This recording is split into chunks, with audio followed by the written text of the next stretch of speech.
Welcome to right news. Chaitanya వ్యక్తుల కార్యక్రమానికి స్వాగతం.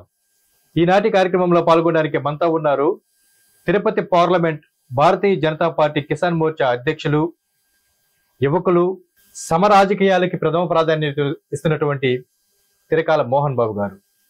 ప్రజెంట్ తిరుపతి పార్లమెంట్ రాజకీయాలు ఎలా ఉన్నాయో, ప్రత్యేకించి వారి సొంత నియోజకవర్గమైన సర్వేపల్లి నియోజకవర్గ రాజకీయాలు ఎలా ఉన్నాయో ఆయన మాట్లాడి విని తెలుసుకుంటాం. నమస్తే సార్. సార్ బాగున్నారా? బాగున్నాను సార్. చెప్పండి, చిన్న వయసులో ఒక పార్లమెంట్ కి కిసాన్ మోర్చా అధ్యక్షులుగా ఒక సెంట్రల్ పార్టీలో ఎన్నికయ్యారు. ఏ విధంగా ఫీల్ అవుతున్నారు సార్? భారతీయ జనతా పార్టీ అనేది మీరు ఎవరిని తీసుకున్నా గానీ, మనకి స్థానికంగా ఉన్న సురేష్ రెడ్డి గారి దగ్గర నుంచి, వెంకయ్య నాయుడు గారి దగ్గర నుంచి, లేదు మన జాతీయ స్థాయిలో ఉన్న అమిత్ షా గారి దగ్గర నుంచి, నరేంద్ర మోడీ గారి నుంచి. అమిత్ షా గారు ఎక్కడంటే ఒక బూత్ ఇన్ఛార్జ్ దగ్గర నుంచి వెళ్ళినారు. నరేంద్ర మోడీ గారు అయితే 45 సంవత్సరాలు ఆయనకు అసలు రాజకీయ వాసన అనేది తెలియదు. డైరెక్ట్ అవడమే ఆయన చీఫ్ మినిస్టర్ అయినాడు. అంటే భారతీయ జనతా పార్టీ సిద్ధాంతమే ఏంటంటే, సమాజం కోసం సేవ చేసేదానికి ఎవరైతే వస్తారో వాళ్ళని చాలా బాగా గుర్తించగలదు. అందుకనే భారతీయ జనతా పార్టీలో నాయకత్వ లోపం అనేది ఉండబోదు కూడా. ఎందుకంటే వాళ్ళు ఒక ఫ్యాక్టరీ, నాయకత్వాన్ని తయారు చేసే ఫ్యాక్టరీ. బహుశా నేను మండల స్థాయిలో నేను అడిగాను, వాళ్ళు నా ప్రొఫైల్ చూసి ఎందుకో ఒక అవకాశం అయితే ఇచ్చారు.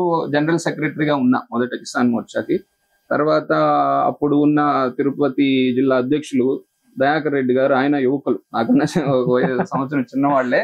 ఇప్పుడు ఆయన రాష్ట్ర ప్రధాన కార్యదర్శిగా ఉన్నారు. అంటే ఎట్లా వెళ్తుందో చూడండి, చేయగలవా? ఆయన గుర్తించి మనము ఈ అబ్బాయికి భవిష్యత్తు ఉందని ఆయన చూపిస్తున్నారు. అంత ముందున్న సురేందర్ రెడ్డి గారని ఆయన ప్రోత్సాహం వల్ల మనకి కొంచెం ముందుకు పోయేదానికి ఆస్కారం వచ్చింది. Okay sir. సార్, సరిగ్గా ఇంకా 25 days ఎలక్షన్ ఉంది, సాధారణ ఎన్నికలు మే 13న. So present Tirupati parliament MP అభ్యర్థిగా కూటమి తరపున వరప్రసాద్ గారిని నియమించడం జరిగింది. ఆయన విజయ అవకాశాలు ఎలా ఉన్నాయంటారు? వరప్రసాద్ గారు ప్రథమంగా ఆయన విద్యావేత్త, సుపరిచితులు. మొహం ఆయనకేం కొత్తది కాదు. అంతకుముందు తిరుపతి పార్లమెంట్ కి ఒకసారి ఓడిపోయినారు, తర్వాత గెలిచారు. తర్వాత గూడూరు అసెంబ్లీకి సంబంధించి ఎమ్మెల్యేగా ఉన్నారు. ఆయన కొత్త మొహం అయితే కాదు, కానీ ఎంచుకున్న వ్యవస్థ అనేది వేరు. మీకు వ్యత్యాసం అక్కడ వస్తుంది అనమాట. ఈ వ్యవస్థలో, బీజేపీ అనే వ్యవస్థలో వచ్చినాక ఆటోమేటిక్ గా ఒక మనిషి యొక్క, చాలా మంది అడుగుతారు బీజేపీలో చేరగానే మంచోళ్ళు అయిపోతారండి. అవ్వాల్సిందే. బీజేపీలో నిలబడాలా, ఉండాలంటే ముందు ఆ స్క్రూటినీ ఉంటది. మానసికంగా మనం ఈ పార్టీలో సెట్ అవ్వగలమా లేదా అనేది జరుగుతుంది. వచ్చినాక కూడా పార్టీకి లోబడి, పార్టీ రాజ్యాంగం ఉంటుంది. ఆ కనుసన్నల్లో, పార్టీ కనుసన్నలు అయితేనే, నరేంద్ర మోడీ గారి కనుసన్నల్లో ఎంపీగా అయితే అవన్నీ తెలియకుండా ఏమీ అభ్యర్థులుగా రారు. ఆయన ఐఏఎస్ గా చేసి 30 సంవత్సరాలు చేసిన అనుభవము, ఒక ఎస్సీ వర్గానికి రిప్రజెంట్ చేస్తూ బాగా మాట్లాడగలరు, మంచి విద్యావేత్త, మనకు ఖచ్చితంగా ఉపయోగపడతారు.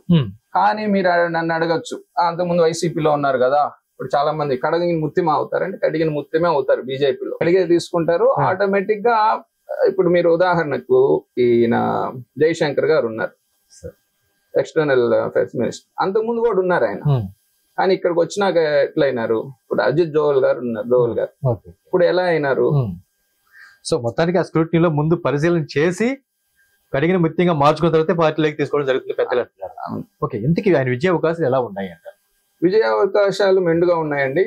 ఇప్పుడు ఓవరాల్ గా చూసుకున్నా కూడా ఆ ట్రెండ్ ఇప్పుడు ఎన్డీఏ ఫిక్స్ అయిపోయింది.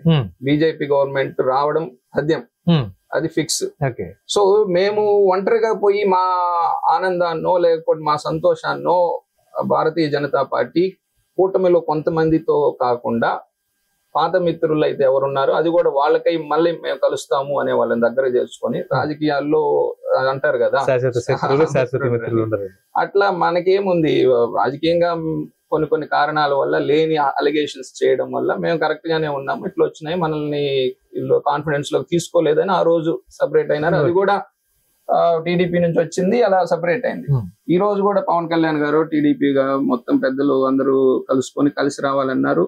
మేము ప్రతి ఒక్కరు కూడా బీజేపీలో ఎట్టుంటారండి, ఒక సాధారణ కార్యకర్త నుంచి పెద్దల వరకు పార్టీ యొక్క దిశానిర్దేశమే మేము మాకు వాళ్ళ ఆదేశాలే పాటిస్తుంటాం. దాంట్లో సెకండ్ థాట్ ఏం లేదు. వాళ్ళు లెఫ్ట్ అంటే లెఫ్ట్, రైట్ అంటే రైట్. అంటే మాకు మళ్ళీ గాంధీలు వాళ్ళు ఎవరు ఉంటారండి, మాకు వారసత్వం ఏముండదు. పార్టీ మోడీ గారు ఉంటే మోడీ గారు, లేకపోతే ఆ ప్లేస్ లో ఇంకొకరు ఉంటే ఇంకొకటి, నడ్డా గారు ఉంటే నడ్డా గారు, ఆ ప్లేస్ లో అధ్యక్ష పదవి లేకపోతే మేనేజ్మెంట్ ఏం తీసుకుంటుందో పైన టాప్ లెవెల్ దాని ప్రకారం పోతుంది. వ్యక్తితో నడవదండి, వ్యవస్థతో నడుస్తారు. ఆ వ్యవస్థతో మేమందరం కూడా నడుస్తాము. ఈ ఎన్డీఏ అయినాక ఓవరాల్ గా జనాల్లో కూడా కొంచెం కాన్ఫిడెన్స్ వచ్చింది. అంటే ఇప్పుడు ఎలా అయిపోయిందంటే ఒక మంచి చేయాలన్నా గానీ ఒకరు చేసే పరిస్థితి లేదు. అది దక్షిణాదిన చాలా మంది చెప్తారు బీజేపీకి దక్షిణాదిన స్థానం లేదంటే నేను ఒక బీసీ వర్గానికి చెందిన వ్యక్తిని. మన సౌత్ లో ఉన్న ఈ కమ్యూనిటీ బయాస్డ్ పాలిటిక్స్ అనేవి బయట చాలా తక్కువ అనేది నా యొక్క అవగాహన, వాస్తవం కూడా. అందువల్ల వీళ్ళు ఏదైతే సౌత్ లో ఇది లేదు అది లేదు అనేది సౌత్ లో కూడా వస్తుంది. అలానే మనకి ఆంధ్రప్రదేశ్ లో కూడా వస్తుంది. ఎప్పుడైతే మనతో బీజేపీ 3 పార్టీల అలయన్స్ వచ్చినాయో అప్పటి నుంచి ట్రెండ్ అయితే బాగా మారింది. ముందు కూడా ప్రభుత్వానికి వ్యతిరేకంగా ఉంది, దాన్ని ఒడిసెట్ట పట్టుకోవాలా, ఇతను ఇంత ఉన్నాడే ఇతను మనము ఆపగలమా లేదా, ఒకరు కాదు ఊరికి ప్రతి ఒక్క ఊరికి ప్రభుత్వ వ్యతిరేకత వచ్చింది జగన్ గారు ప్రభుత్వం పైన అంటున్నారు. ఏ అంశాలపైన ప్రభుత్వ వ్యతిరేకత వచ్చిందంటారు? ఏ అంశాల్లో రాలేదండి, ఏ అంశాల్లో రాలేదు. నేను డెవలప్మెంట్ది మళ్ళీ మాట్లాడతా. ప్రథమంగా మనకి స్వాతంత్రం వచ్చి 75 ఏళ్ళు అయితే ఇప్పుడు వ్యవస్థలు దిగజారిపోయి బెదిరింపు రాజకీయాలు అంటే ఎక్కడ ఏదో జిల్లాలోనో ఎవరో ఒకరు, లేదో రాష్ట్రంలోనో ఒకరో ఇద్దరు అనే పరిస్థితి పోయింది. రాష్ట్రం నుంచి, జిల్లా నుంచి, మండలం నుంచి ఇక్కడ మనకి గ్రామం వరకు, గ్రామ స్థాయి వరకు ఎక్కడ వార్డు మెంబర్ల దాకా బెదిరింపు రాజకీయం వస్తే జనాలు ఎక్కడికి పోవాలా, ఎవరికి చెప్పుకోవాలి? మాకు ఓటేయకపోతే అది తీసేస్తాం, ఓటేయకపోతే మీ కరెంట్ తీసేస్తాం, ఓటేయకపోతే గుంటలు తెగ్గొట్టేస్తాం, ఓటేయకపోతే నీళ్ళు ఇవ్వం, ఓటేయకపోతే దారి ఇవ్వం. ఇవి మనము వస్తుంటాయి, ఎలక్షన్స్ వస్తుంటాయి పోతుంటాయి. కానీ మనం రాజకీయం చేసేదానికి బెదిరించేదానికి కాదు కదా. గెలవచ్చు, ఓడిపోవచ్చు. కానీ రేపు మళ్ళీ మీరు ముందుకు వచ్చి ఓడిపోయారు అనుకోండి, ముందుకు వచ్చి మేము ఇది చేస్తాం అని చెప్పుకొని రావాలి. కానీ ఒక పార్టీకి మీకు ఒక మ్యాండేట్ ఇచ్చినారు, వన్ సైడ్ మ్యాండేట్, అది మామూలు మ్యాండేటా? అది వేరే పార్టీకి వచ్చింటే నెక్స్ట్ 30 years ఆయన చెప్పినట్టు ఇంకొకరికి ఆప్షన్ ఇచ్చిండేవాళ్ళు కాదు. కానీ ఈ రోజు 5 సంవత్సరాల్లో ఎందుకు మనకి ఆ విధంగా అయింది? ముందు ఈ బెదిరింపు వ్యవస్థ మనం చూస్తే పంచాయతీ ఎలక్షన్స్ లో ఎప్పుడు లేని విధంగా పోలీస్ వ్యవస్థను, మిగతా వ్యవస్థను వాడుకొని ఈవెన్ నామినేషన్లు వేసే పరిస్థితి కూడా లేకుండా వన్ సైడ్ చేసినారు. ఆంధ్రాలో ఇంకోటి మీకండి, మిగతా స్టేట్స్ లాగా బయటపడరు. మీరు కావాలంటే ఇది ప్రత్యేక ఆంధ్ర ఓటర్స్ మిగతా స్టేట్స్ లాగా బయటపడరు. ఎలక్షన్స్ లో క్లియర్ కట్ ఎందుకు మనకి రాజకీయం రోడ్డు మీదకి రావడం, అడిగించుకోవడం, అడగడం అని సింపుల్ గా ఉంటారు. ఎలక్షన్ రోజు ఆడేం చేయాలో చేసేస్తారు.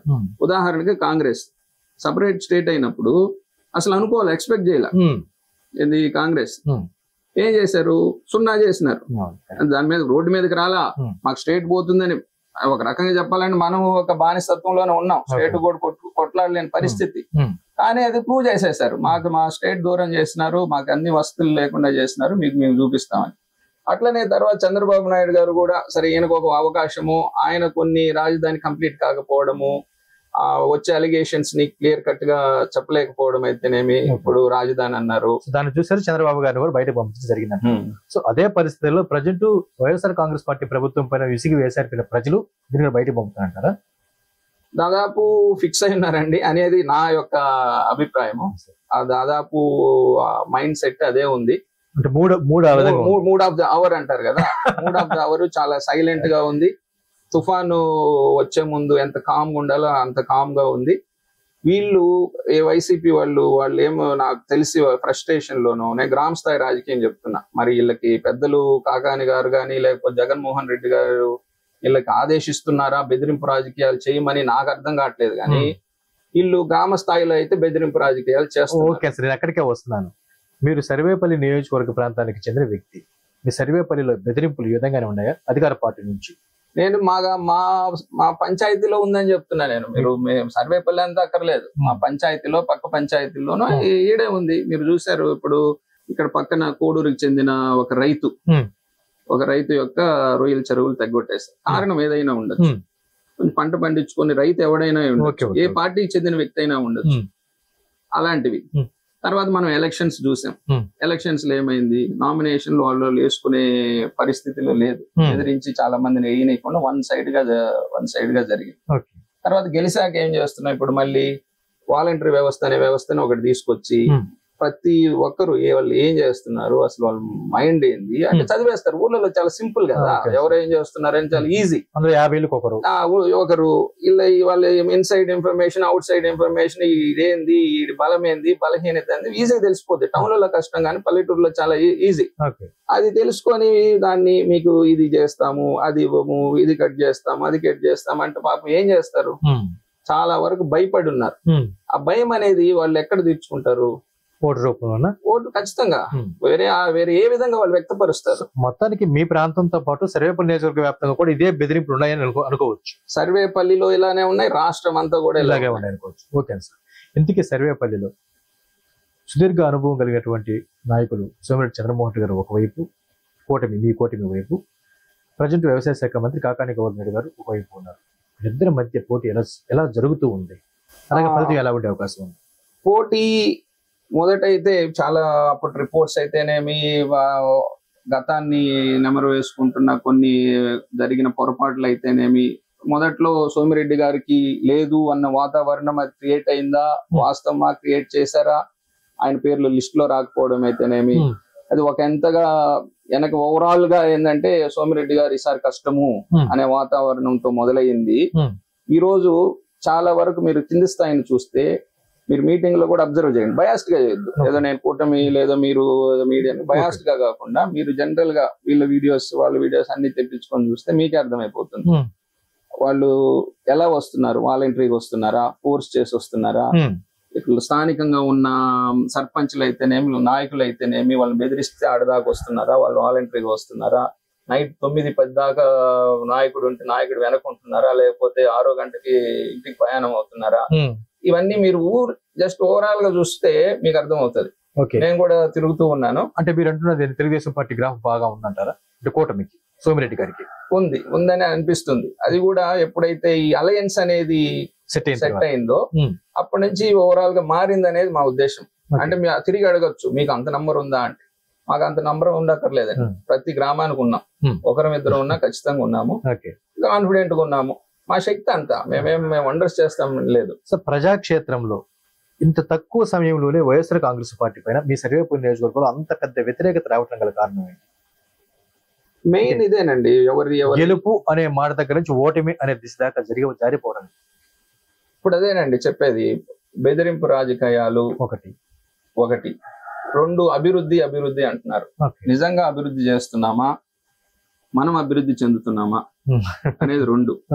3వది, కనీసము వైసీపీలో గెలవబడిన సర్పంచులు ఈ రోజు వాళ్ళకి నిధులు గాని, వ్యవస్థ గాని, వాళ్ళు ఆ ఎలక్షన్స్ కోసం చేసిన అప్పులు తీర్చుకునేది గాని లేదు, సంపాదన నేను చెప్పట్లేదండి. అంటే కార్యక్రమాలు చేసుకుంటా ఆటోమేటిక్ పని చేసుకుంటారు, ఏదో ఒకటి వస్తాయి.